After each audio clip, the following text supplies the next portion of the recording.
নমস্কার। তিনটে ভালুক, কবি সৌমেন দাস। তিনটে ভালুক ছাড়িয়ে তালুক, যেই না এলো পাড়ায়, ঘেউ ঘেউ ঘেউ কুকুর ডাকে, শিয়ালটা লেজ নাড়ায়।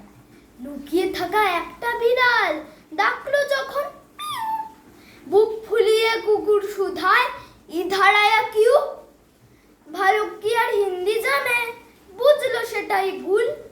সামনে এসে চেঁচিয়ে বলে, ইউ আর ভেরি ফুল।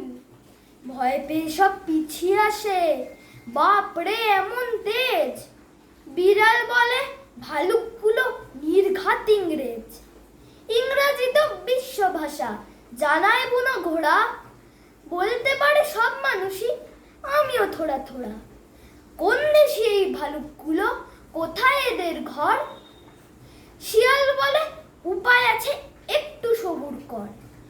এই না বলে সেই ভালুকের চুলকে দিল ঘাড়। ভালুক বলে, আমরও যা লাগছে এবার ছাড়। কে কোন দেশি ফুলিয়ে পেশি, আর কেন ভাই মাপি? সিংহ বলে, তোমায় পেয়ে উই আর ভেরি হ্যাপি। নদীর জলে নাইতে এসে নেকড়ে গোটা পাঁচ। বলল, এবার ভালুক ভাইয়া দেখাও তোমার নাচ। ধন্যবাদ।